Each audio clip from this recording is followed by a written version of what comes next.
아름다움을 싫어하실 분은 아무도 없을 겁니다. 아름답다라는 표현을 다 듣고 싶어 하는 것이 우리 사람들이죠. 아름다움을 향한 욕망, 누구나가 다 가지고 있으리라 그렇게 생각이 듭니다. 그런데 참 안타까운 것은요, 이 아름다움을 향한 욕망이 이 외모에만 그치고 있다라는 거죠. 외모의 아름다움도 너무 중요한 아름다움입니다. 그런데 우리가 이 아름다움을 너무 외모에만 국한시켜서는 안 되리라 그렇게 생각이 듭니다. 요즘 외모지상주의라는 말 많이 들어보셨을 겁니다. 외모를 위해서 저렇게 뜯어 고칠 수밖에 없는, 또 뜯어 고쳐서라도 외모의 아름다움을 가지기를 원하는 이런 시대. 그것이 나쁘다는 것이 아니에요.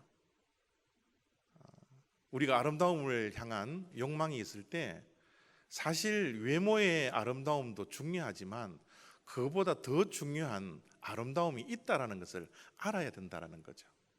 그것이 어떤 아름다움입니까? 내면의 아름다움이에요. 외모의 아름다움도 중요하지만 그 외모의 아름다움보다 훨씬 더 큰 아름다움은 이 내면의 아름다움이다. 그렇게 말씀을 드릴 수가 있습니다. 앞에서 보시는 사진의 주인공인 닉 부이치치, 여러분 많이 매스컴을 통해서 들어보셨죠? 외모를 한번 보세요. 아름답습니까? 아름답지 않습니다. 팔이 없고요, 다리가 없어요. 그런 외모를 가졌습니다. 그런데 이 닉 부이치치가 책을 한 권을 썼는데 그 책의 제목이 이런 제목입니다. 삶은 여전히 아름답다. 외모지상주의에 살아가고 있는 그 시대에, 동시대에 살고 있는 닉 부이치치가 외모는 화려하지 않고 외모는 보잘것없지만 외모만을 보면 실망스러운 모습을 가지고 있지만 그는 삶은 여전히 아름답다라는 이런 말을 하는 주인공이더라는 거예요.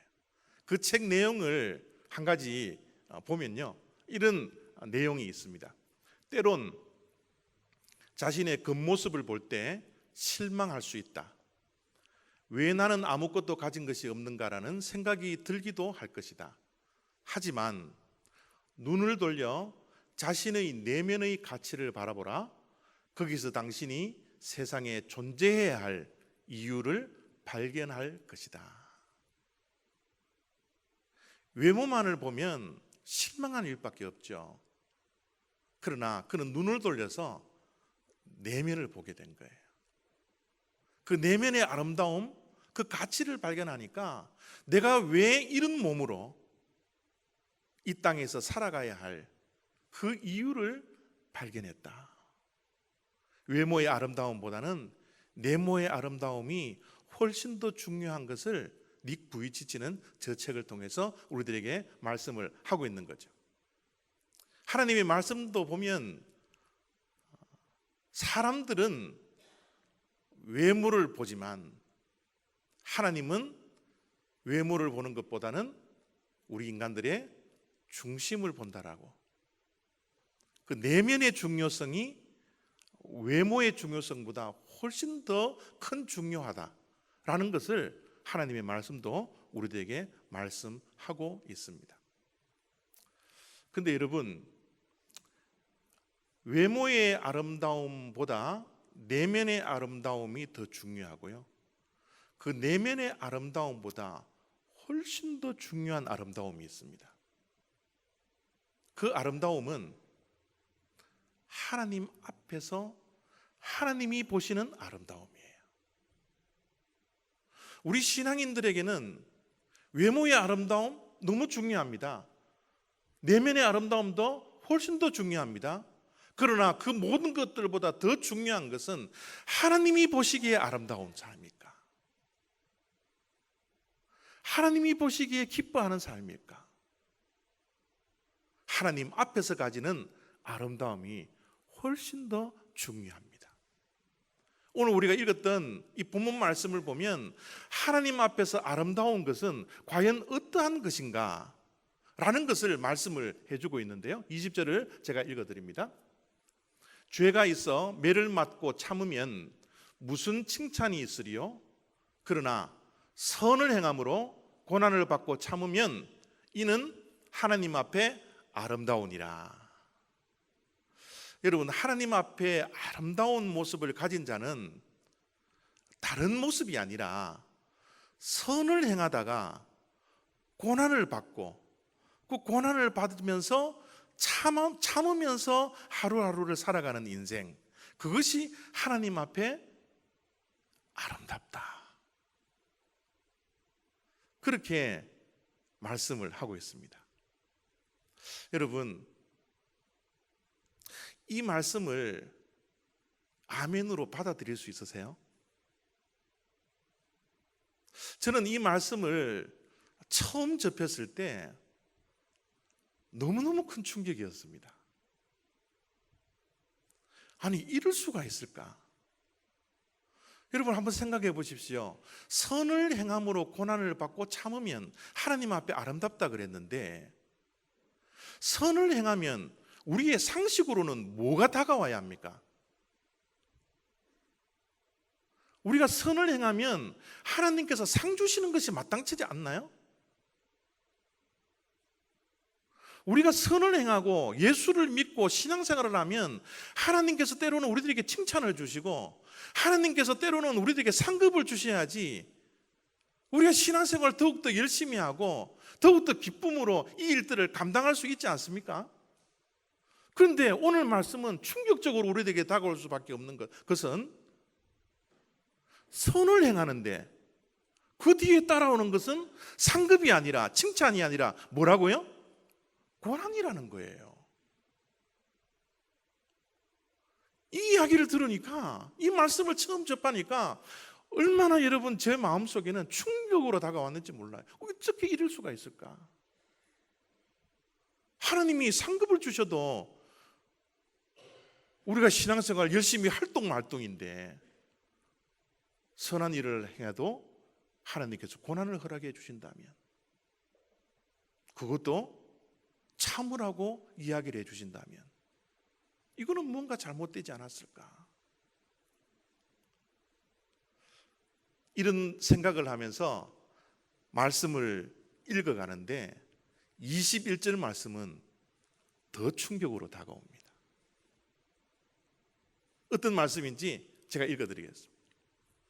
이를 위하여 너희가 부르심을 받았으니, 이를 위하여는 뭡니까? 우리가 선한 일을 하다가 고난을 받으면 참는 것, 그것을 위해서 우리를 성도로 부르셨다라는 거예요. 하나님이 우리를 부르셨을 때 신앙생활 열심히 하고 선한 일들을 잘하고 예수 잘 믿으면 좋은 일들 복 많이 주고 이런 말씀을 하시지 아니하고, 우리가 선한 일을 하면 고난이 있을 것이다, 이 고난을 위해서 너희들을 부르셨다. 여러분, 예수를 잘 믿으면 우리가 남들에게 돌팔매를 맞고 남들에게 손가락질을 받는다라고 처음부터 알았으면 우리가 교회에 나오고 예수를 믿게 되었을까요? 여러분, 우리는 처음에 교회에 다니면서 예수님을 믿을 때 예수를 믿으면, 예수를 잘 믿으면 하나님께서 우리들에게 복을 주시고 만사 형통하게 하시고 우리를 형통한 길로 인도하여 주시는 그런 하나님인 것을 우리가 바라보고 기대했기 때문에 우리가 조금 고통이 있더라도, 어려움이 있더라도, 고난이 있더라도 참고 인내하며 그 만사 형통을 바라보면서 살아가는 것이 우리 신앙생활 아닙니까? 제가 너무 세속적인가요? 저만 이렇게 세속적인가요? 예수님을 믿으면 고난이 주어질 겁니다. 그 고난을 참으십시오. 이런 말보다는 예수를 잘 믿으면 만사 형통할 것입니다. 예수 믿으면 내가 하지 못하는 불가능한 일도 가능한 일로 바뀔 것입니다. 내 인생의 발걸음 하나하나가 다 기적 가운데 하나님께서 베풀어 주실 겁니다. 때로는 시험이 오더라도 모든 것을 면하게 해주시고, 그 시험이 우리들에게 다가오지 않아도록, 고난 오지 않으려도록 하나님께서 모든 것을 막아주실 것입니다. 이렇게 하는 것이 우리의 마음을 더 위로해주고 더 힘나게 하시는 그런 말씀이지 않습니까? 근데 오늘 20절, 21절의 말씀은 그러지 않더라는 거예요. 그래서 충격적이라는 겁니다. 하나님을 믿으면 고난을 받는데 그것이 우리 부르심의 이유라고 그렇게 말씀을 하고 있어요. 또 21절에 이렇게 말씀을 이어갑니다. 이를 위하여 너희가 부르심을 받았으니 그리스도도 너희를 위하여 고난을 받으사 너희에게 본을 끼쳐.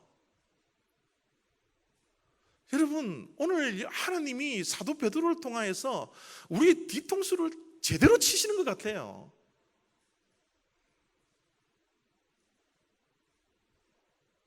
예수님께서 우리에게 본을 보이시고 그 본을 따라오는 삶을, 후대에 예수님을 믿는 우리들이 그런 삶을 살아가라고 본을 보여주셨는데, 그 본을 보이신 그 삶까지 어떤 본을 보여주세요? 고난의 본을 보이신다는 거예요. 예수님의 삶을 한번 생각해 보십시오. 공생의 3년 기간 동안 예수님의 발걸음을, 발자취를 한번 기억해 보시길 바랍니다. 예수님의 발걸음은 십자가를 향한 발걸음이었어요. 고난을 향한 발걸음이었습니다. 이 세상 부귀영화를 위해서 발걸음을 옮기시지 않았습니다. 예수님은 심지어 만왕의 왕으로서 섬김을 받기에도 충분한 분이지만, 주님은 우리를 향하여서 내가 섬김을 받으러 온 것이 아니라 너희를 섬기러 오셨다라고 무릎을 꿇고 제자들의 발을 씻겨주시는 그 종의 모습을 우리들에게 보여주셨습니다. 주님은 십자가에 달려서 온갖 고난을 당하셨어요. 선한 일을 하면서, 구원의 길을 하면서 남들에게 침뱉음을 받고 사람들에게 채찍을 받고 십자가에서 피 한 방울, 물 한 방울 남기시지 아니하고 이 세상의 모든 것들을 뿌리면서 우리를 구원해 주셨습니다. 그럼에도 불구하고 박수 받지 않았어요. 그에게 주어진 것은 죽음이었습니다. 이 본을 예수님께서 우리들에게 보여주셨다라는 거죠. 여러분, 이 본을 보여주셨을 뿐만 아니라 오늘 말씀은 그 자취를 본을 끼쳐서 따라오게 하셨다라는 거예요. 그것을 위해서 우리를 성도로 불러주셨다라는 거죠. 주님은 이 땅에서 이런 말씀을 남겨놓습니다.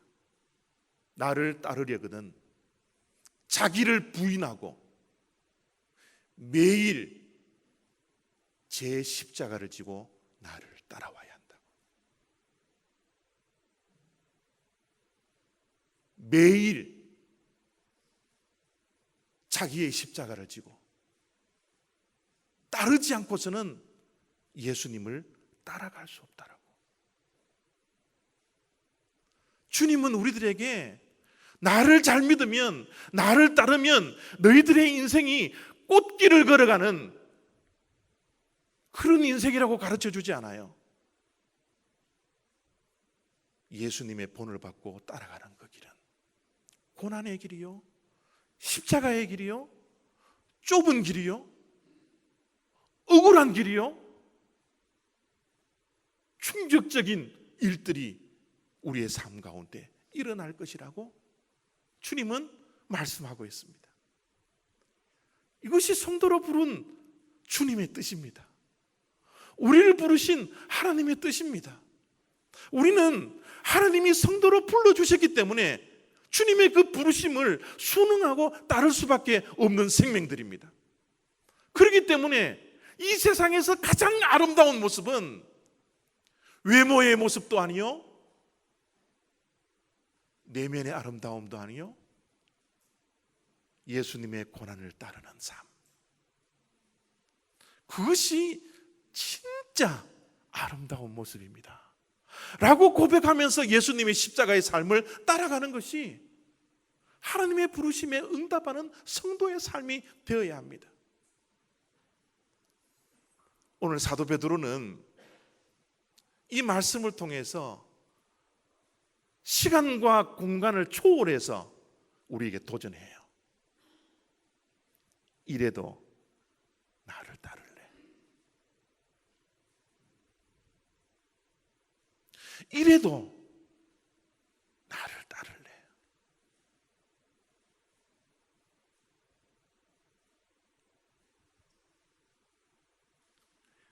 2000년 전 초대교인들은 예수님 믿는 그 이유 하나만으로 엄청난 환란이 있었습니다.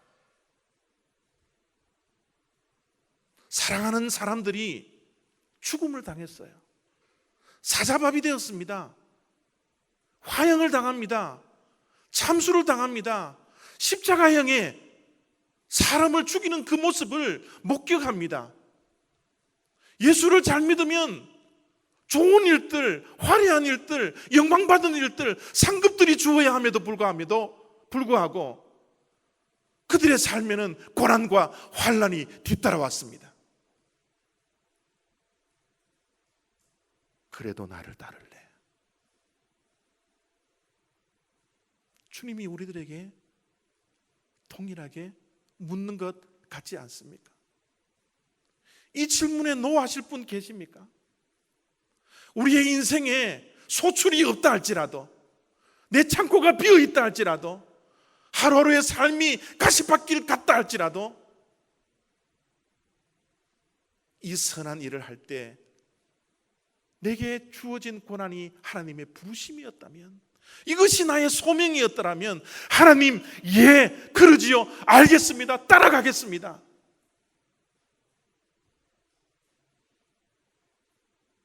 그럴 수 있는 용기와 신앙이 우리들에게 있습니까?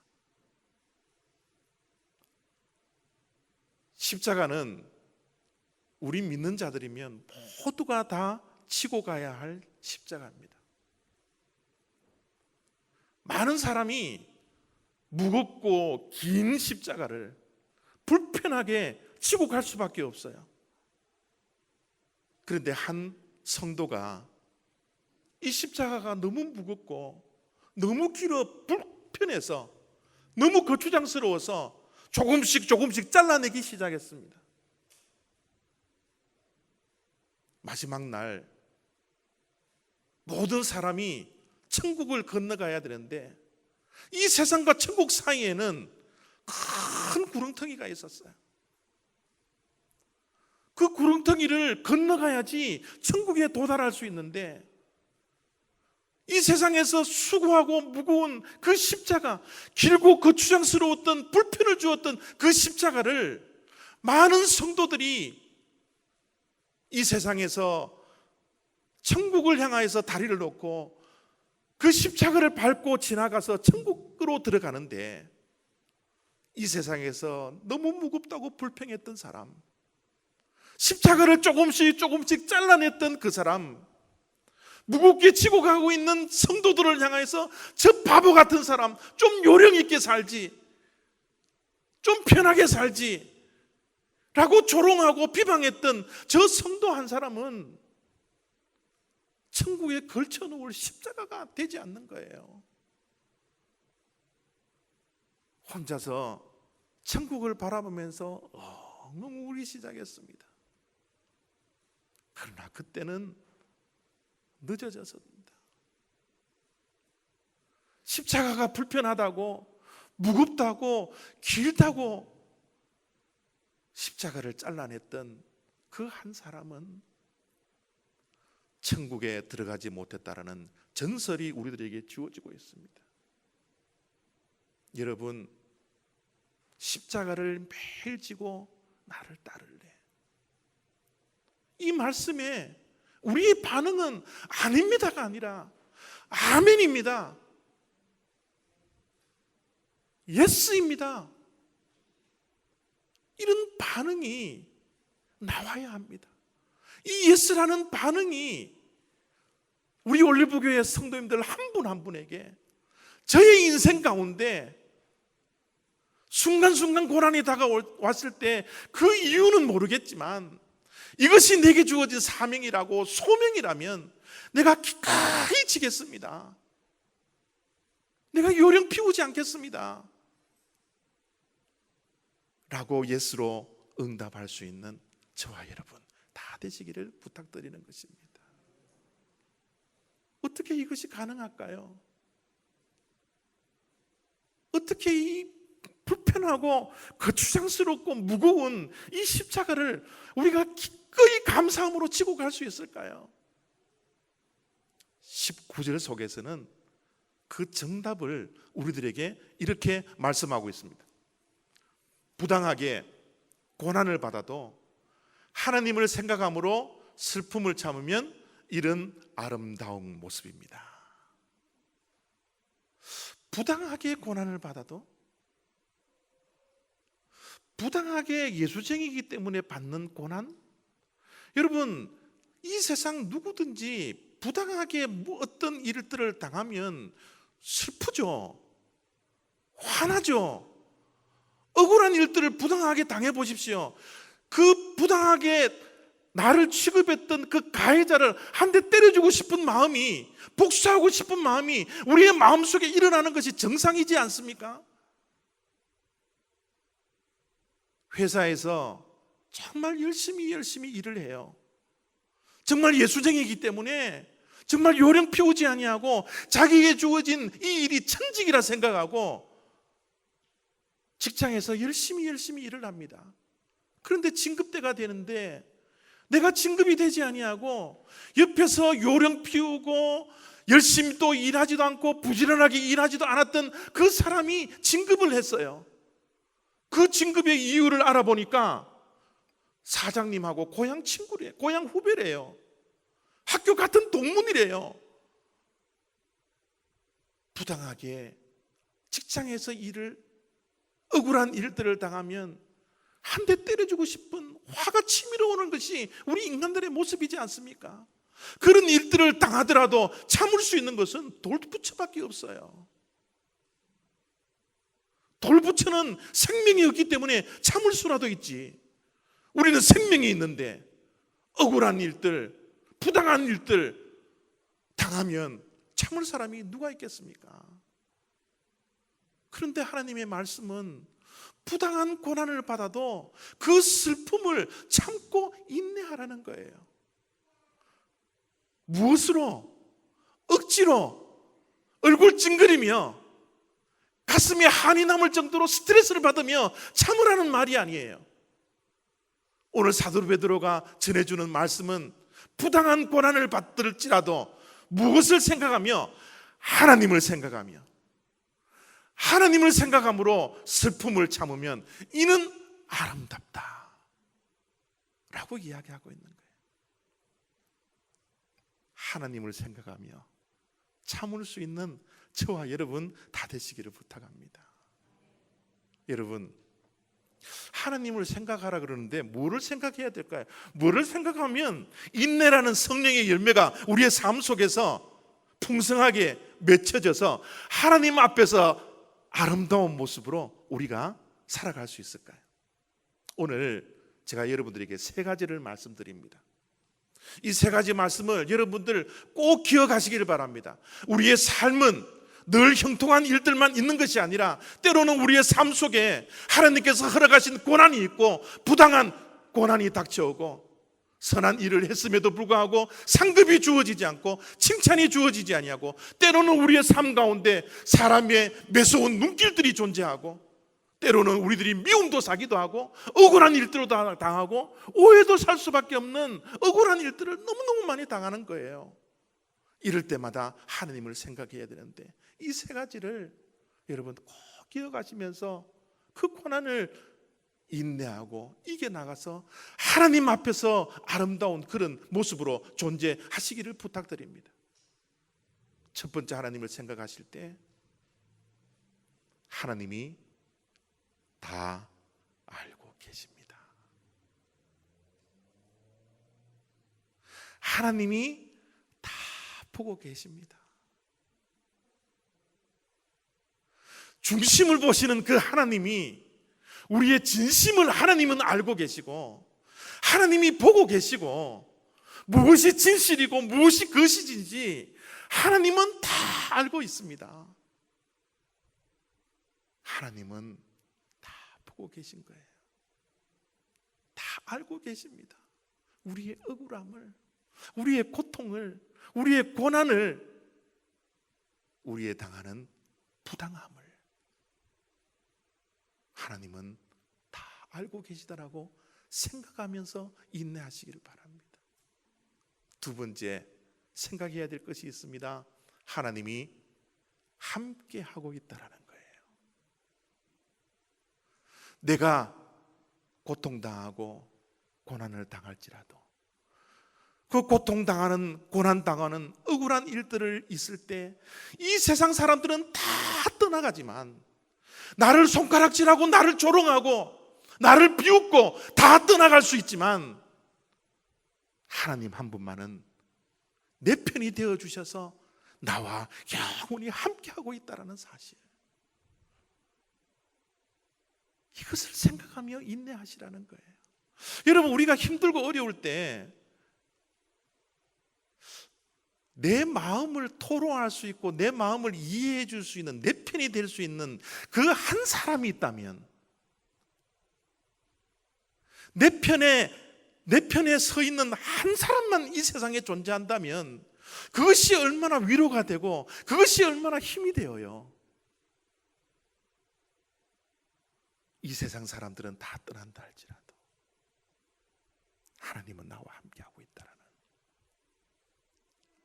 억울한 일들을 보시며 내 편이 되어주셔서 나를 또닥또닥거려 주시는 그 하나님이 나와 함께하고 있다라는, 이것을 생각하면서 우리가 견뎌나갈 수 있는 거예요. 힘들더라도, 어렵더라도, 고통스럽다 할지라도, 비탈길을 걸어간다 할지라도, 오늘 찬양의 그 가사처럼 먼 길을 우리가 걸어간다 할지라도 하나님이 우리와 함께하고 계시다라는 거예요. 마지막 세 번째입니다. 하나님이 계산하고 계시다라는 거예요. 하나님은 우리의 억울함을 카운트하고 계십니다. 우리가 선한 일을 행했을 때 고난을 당한다 할지라도, 상급이 없고 고난을 당하는 그 아픔이 우리들에게 있을지라도, 고통을 당할 때마다, 어려움이 있을 때마다 하나님은 카운트하고 계시더라는 거예요. 세고 계십니다. 그래, 너가 이 일을 또 당했구나, 또 이런 억울한 일을 당했구나, 그래 또 참았구나, 이 땅에 상급은 없더라도 너가 또 기다렸구나. 여러분, 하나님은 계산하시되 하나님의 완전한 때에, 하나님의 완벽한 때에 그 모든 계산에 응답을 해주십니다. 이 세상의 고난이 아무리 크고 이 세상의 억울함이 아무리 크다 할지라도, 그럼에도 불구하고 그것이 나의 부르심이었다면 내가 기꺼이 따르겠습니다, 그것이 내가 져야 할 십자가라면 하나님 감사함으로, 기쁨으로 언제든지 따르겠습니다 라고 그 억울함을 참았던 그 인생 가운데 하나님은 더 큰 영광스러운 모습으로 언젠가 하나님의 때에 갚아주실 것이라는 이 믿음이 여러분 우리를 견디게 하는 거예요. 이 말씀을 준비하면서 이런 글귀가 있었습니다. 그 길기가 얼마나 내 마음에 닿았는지 몰라요. 호흡을 멈췄으면 멈췄지 하나님에 대한 생각을 멈춰서는 안 된다. 우리의 인생의 발걸음 그렇게 녹록하지 않더라고요. 때로는 선한 일을 했는데 사람들에게 미움도 사더라고요. 오해도 받더라고요. 조롱거리가 되더라고요. 그러나 여러분, 그럴 때마다 하나님을 생각하십시오. 하나님을 생각하고 인내하십시오. 견디십시오. 이것이 내가 져야 할 십자가라면 하나님 기꺼이 내가 지겠습니다. 이것이 주님이 우리를 부르셨던 이유라면